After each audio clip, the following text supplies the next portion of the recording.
Este es el video 3 del tópico 1, el agua en el suelo. Veremos acá lo que es porosidad y humedad aprovechable. Imaginémonos que tenemos un cubo de suelo de 1 metro cúbico con dimensiones de 1 metro por 1 metro por 1 metro de un cubo en estado natural. Lo sacamos del suelo, hicimos un hoyo, sacamos un cubo de 1 metro de suelo. Estado natural, con poros, con agua, con material orgánico, inorgánico, etc. ¿Qué pasa si lo compactamos a este cubo de suelo? Si lo compactamos, eliminamos todos los poros, dejamos una masa sólida, compacta, con cero porosidad, y todo lo que era espacios porosos lo reordenamos y resulta que quedamos con, en este cubo de suelo, quedamos con 1 metro por 1 metro y por 0,2 metros de aire, de espacio vacío, y por lo tanto la parte compacta es 0,8 metros. Por lo tanto, la porosidad de este suelo es la relación entre el volumen de poros, los 20 centímetros por 1 metro por 1 metro, dividido por el volumen total de suelo dividido por el metro cúbico. La porosidad de este suelo es 20%. Ahora, esto se ve fácil si logramos compactar el suelo, pero no siempre es difícil hacerlo. Ahora, la porosidad está compuesta por 3 tipos de poros. Los macroporos, que son los que tienen el agua de drenaje o percolación, el agua que se va rápidamente hacia las estratas inferiores, su diámetro es bastante grande, 10 micrones. Bastante grande comparado con las dimensiones que hablamos de suelo.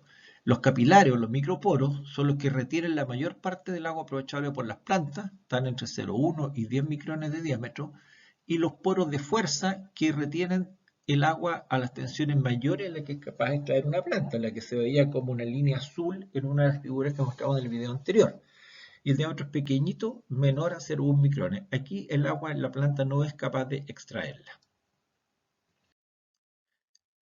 Y si dibujamos nuevamente una curva de retención de humedad, donde tenemos la humedad volumétrica y la tensión para extraer esa humedad, generamos una curva similar a la que veíamos antes, pero ahora aparecen dos valores, que son la capacidad de campo y el punto de machetez permanente. Lo que está sobre, ya vamos a explicar lo que es esto, sobre la capacidad de campo es el agua libre gravitacional, el agua que drena libremente después de un riego. Lo que está entre capacidad de campo y punto de machetez permanente es el agua disponible que las plantas pueden utilizar, ¿ya? Que es fácilmente extraíble por las plantas. La que está en los poros capilares. Y la que está bajo el punto de machetez permanente es el agua no disponible que está en los poros de fuerza, en los más pequeñitos que veíamos en la lámina anterior, ¿ya? Por lo tanto, el agua libre está en los macroporos, en los capilares, el agua disponible, y en el agua higroscópica en los poros de fuerza. Ahora imaginémonos este barril que es el típico ejemplo de la explicación de los valores de capacidad de campo y punto de machetez permanente, la constante hídrica del suelo. Un barril abierto por su parte superior con un tubo al medio que drena que atraviesa el fondo del barril y una llave.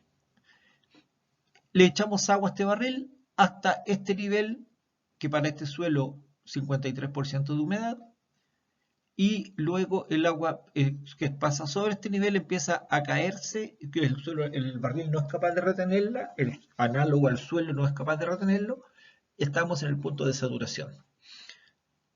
Se acaba la saturación y el agua empieza a drenar hasta a salir por este tubo. Ese es el agua de drenaje que está en los macroporos, que sale ¿hasta cuándo? Hasta que llega a este nivel, al nivel del tubo. Aquí estamos en el punto de capacidad de campo, en este caso 35%. Y abrimos la llave y empieza a salir agua por la llave, que es como el agua que está sacando la planta desde el suelo. ¿Y hasta dónde puede sacar agua la planta? Hasta este punto, hasta el punto donde está la llave, por lo tanto, y queda esta agua que no es aprovechable no es extraíble por la planta, por lo tanto es el agua higroscópica que queda en el suelo. En este punto estaríamos en el punto de machetez permanente. La diferencia entre capacidad de campo y punto MHT permanente es la humedad aprovechable. Capacidad de campo es el contenido de humedad que queda en el suelo después de haber sido saturado y que ha drenado durante 48 horas, quedando sometida el agua a tensiones de 1/10 o 1/3 de atmósfera. Y punto MHT permanente es el contenido de humedad que las plantas muestran una marchitez bien definida y no son capaces de extraer más agua porque el agua está sujeta a succiones cercanas a 15 atmósferas. Eso ya es demasiada tensión que tienen que hacer las plantas para poder extraerla. Esta planta, por ejemplo, estaría en condiciones de punto MHT permanente. Es el aspecto que presentan las hojas cuando están en el punto MHT permanente. Todas las diferentes clases texturales tienen su propia curva de retención de humedad.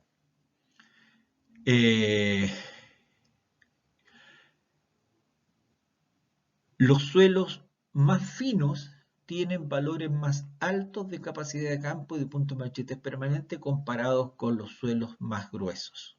¿Ya? El limo, franco limoso, franco arenoso fino y arena fina. Pero ¿qué es lo que nos interesa aquí? Nos interesa la diferencia entre capacidad de campo y punto MHT permanente. Entre 0,34 y 0,16, entre 0,23 y 0,10, entre 0,15 y 0,06. Mientras más fino el suelo, el valor de humedad aprovechable, que es la diferencia entre capacidad de campo y punto MHT, es más alta. ¿Ya? La pendiente de la curva es mayor en los suelos más finos. Ahora, si vemos esta curva, estas curvas, donde tenemos muy bien graficado para las diferentes texturas, desde arenoso hasta arcilloso, el porcentaje de humedad en el suelo, la curva de capacidad de campo y de punto MHT permanente, la café, vemos que todo lo que está sobre capacidad de campo es agua gravitacional y bajo punto MHT agua higroscópica. Entre ambas es la humedad aprovechable. Ahora, aquí podemos ver claramente y muy fácil cuál es el suelo que retiene mayor capacidad de agua, el que tiene mayor humedad aprovechable, es el suelo que tiene mayor diferencia entre capacidad de campo y punto MHT, que son los suelos francos. ¿Ya? El franco arcilloso, tiene mucho más diferencia que, por ejemplo, los arenosos o que los arcillosos. ¿Ya? Suelo franco, todos los que están en el rango del franco tienen mayor retención de humedad. Este cuadro es bastante útil porque muestra un rango de densidad aparente, de capacidad de campo y de punto MHT permanente y de humedad aprovechable para diferentes texturas de suelo. ¿Ya? Esto es bien útil como material de consulta para elaborar algún proyecto, si es que no tenemos el dato del predio o no lo podemos determinar, la humedad aprovechable. Aquí lo tenemos. Ahora, como un dato general, si se fijan ustedes la capacidad de campo, por ejemplo acá es 18, el punto de MHT es 8. Acá 23 es 11. Es más o menos el 50%, el punto MHT de la capacidad de campo.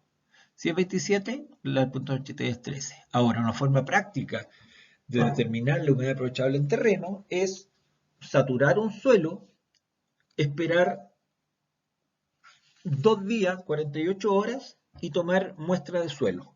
¿Ya? Tomar una muestra de suelo,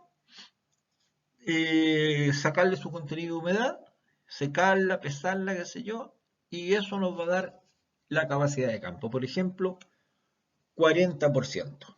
Ahora, para tomar el punto MHT permanente tenemos que esperar muchos días hasta que el contenido de humedad sea constante, pero lo más probable es que realmente llueva y la experiencia, el estudio no nos resulta. Entonces, ¿qué es lo que hacemos normalmente? Si la capacidad es 40, asumimos que el PMB es 20 y no vamos a tener grandes errores en nuestros cálculos. Bueno, hasta aquí llegamos con ese video. Continuamos luego con el video 4. Muchas gracias.